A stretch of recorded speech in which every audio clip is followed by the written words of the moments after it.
अस्सलाम वालेकुम यूट्यूब। उम्मीद है कि आप सब खैरियत से होंगे।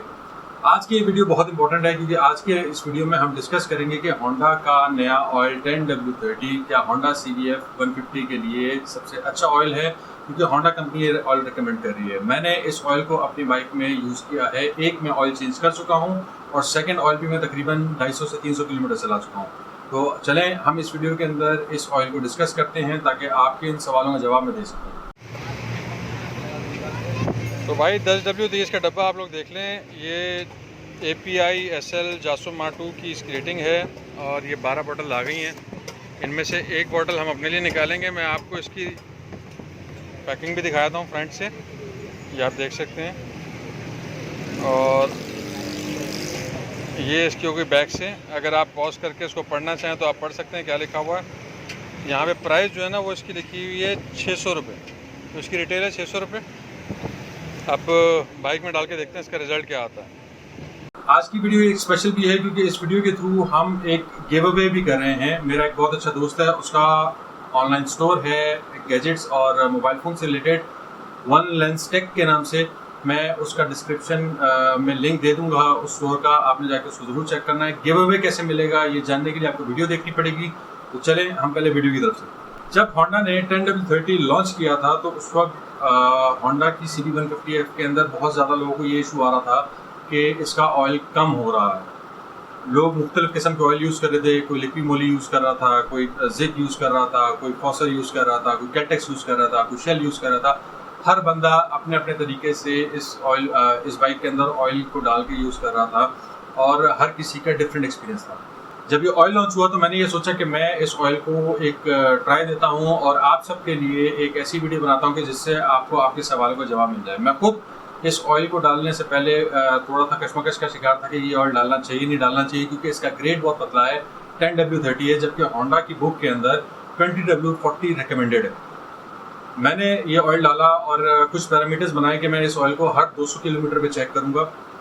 200, 400, 600, 800 और 1000 पे मैं चेक करूँगा और मैं ऑयल को मुख्तलिफ तरीक़ों से एक अंदाजे के हिसाब से चेक करके आपको बताऊँगा ताकि आपको पता चल सके कि ये ऑयल की क्वालिटी कैसी आ रही है। मैं इस ऑयल की परफॉर्मेंस से हैरान हूँ। मैं एक्सपेक्ट नहीं कर रहा था कि ये ऑयल इतना अच्छा परफॉर्म करेगा। अच्छे से मुराद ये है कि मैंने इस ऑयल को अपनी बाइक 22,000 किलोमीटर चलने के बाद यूज़ किया, क्योंकि ये थोड़ा सा पतला ऑयल है और सेमी सिंथेटिक है। तो मैंने डाउट में था कि ऐसा ना हो कि मेरी बाइक के साथ कोई इशू आ जाए, लेकिन अल्हम्दुलिल्लाह अभी तक मेरी बाइक के साथ कोई इशू नहीं आया। सेकंड चीज़ जो मैंने की वो ये की कि मैंने इस ऑयल को गर्मियों में यूज़ किया।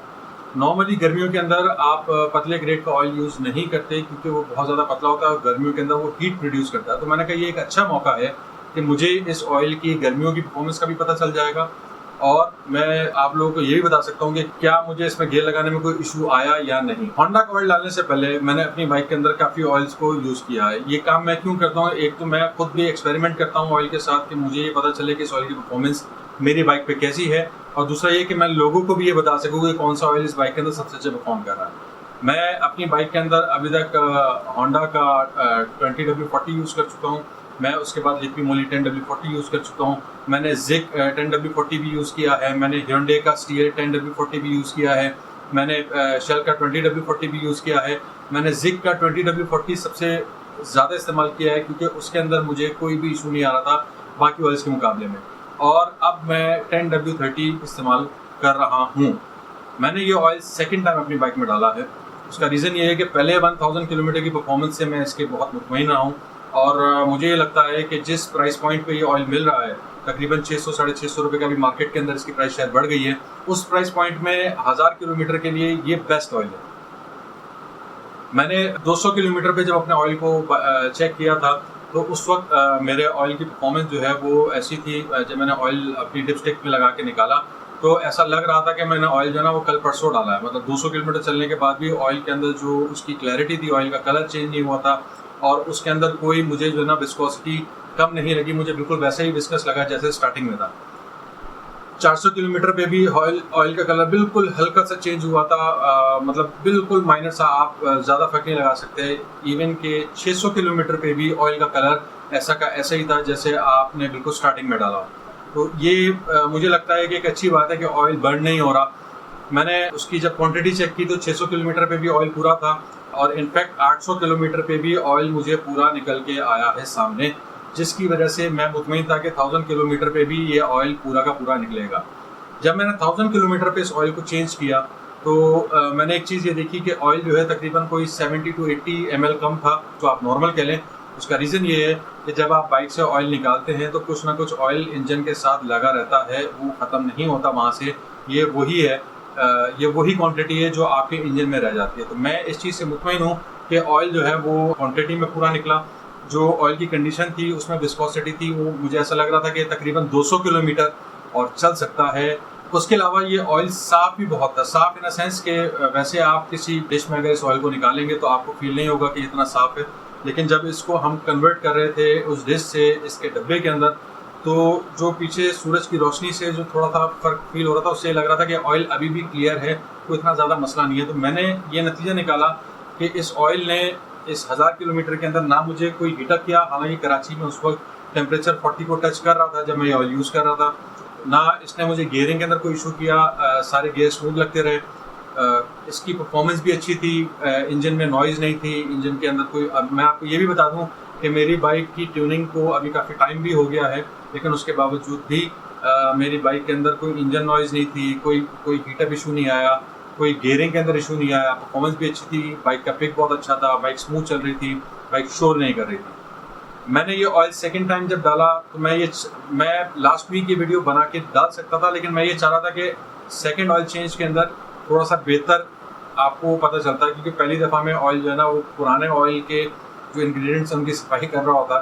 तो अभी 300 किलोमीटर तकरीबन चल चुकी है, 250 से 300 के दरमियान, तो अभी भी मुझे कोई इशू फील नहीं हो रहा। मैं इस ऑयल को मज़ीद कंटिन्यू करूँगा 2 से 3 दफ़ा, और अगर मुझे कोई इशू आया तो मैं आप लोगों के साथ अपडेट ज़रूर करूँगा। लेकिन अभी तक मैं ये बोलता हूँ कि होंडा ने 10W30 ऑयल निकाल के CBF का जो ऑयल का एक इशू था कि ऑयल कम कर रही है या ऑयल बर्न हो रहा है या ऑयल मज़े का नहीं है, वो एक तरीके से हल कर दिया। हमें होंडा से ऐसी चीज़ों की उम्मीद होती नहीं है, लेकिन अगर कोई चीज़ अच्छी हो तो हमें उसको अप्रिशिएट भी करना चाहिए। अगर आप अपनी बाइक के अंदर नया ऑयल चेंज करवाने जा रहे हैं और अगर आपकी बाइक नई है या पुरानी भी है, तो आप एक दफ़ा इस ऑयल को ज़रूर चेक करें, क्योंकि इस वक्त मेरे बहुत सारे ऐसे दोस्त जिनकी बाइकें 30-30 हज़ार किलोमीटर चल चुकी हैं, उन्होंने भी इस ऑयल को ट्राई किया है और वो भी इस ऑयल से मुतमईन हैं। वीडियो पे आगे जाने से पहले मैं आपको ये बता दूं कि आप लोगों को गिव अवे में क्या मिलने वाला है। जैसे कि मैंने इस वीडियो की स्टार्टिंग में आपको बताया था कि मेरे दोस्त का एक ऑनलाइन स्टोर है जिस पे वो मोबाइल गैजेट्स और इस तरह की चीज़ों को सेल करता है। उस स्टोर का नाम है वन लेंस टेक्नो।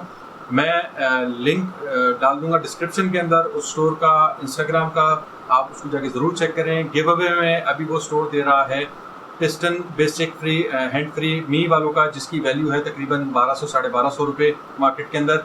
ये आप लोगों को फ्री मिल सकता है। आपने करना सिर्फ ये है कि आपने मेरे चैनल को सब्सक्राइब करना है, नीचे कमेंट में जाके डन लिखना है, आपने वन लेंस टेक्नो जाना है और वहाँ पे जाके आपने एक तो उनका स्टोर फॉलो करना है इंस्टा पे, और सेकंड आपने करना ये है कि उनके स्टोर पे जो सबसे लेटेस्ट पोस्ट होगी उस पे जाके आपने फॉलो करने के बाद लिखना है done and coming from Taimur Tahir channel.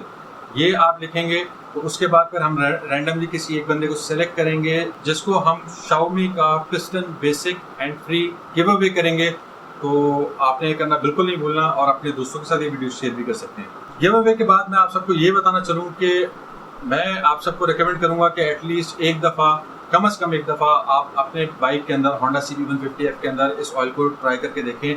और अगर आप ट्राई कर चुके हैं तो मुझे कमेंट के अंदर ज़रूर बताएं कि आपकी फील इस ऑयल के साथ कैसी आई, आपको किस तरह लगा, आपकी बाइक की परफॉर्मेंस के बारे में। और अगर आप ट्राई करना चाह रहे हैं तो आप बिल्कुल ट्राई करें और मुझे फीडबैक ज़रूर दीजिएगा। आपके इस फीडबैक से हम होंडा को या हम दूसरी कंपनीज़ को ये बता सकते हैं कि हम आपके प्रोडक्ट के बारे में क्या सोच रहे हैं। इंशाल्लाह आप लोगों से अगली वीडियो में मुलाकात होगी। अपना बहुत सारा ख्याल रखिएगा। अस्सलाम वालेकुम।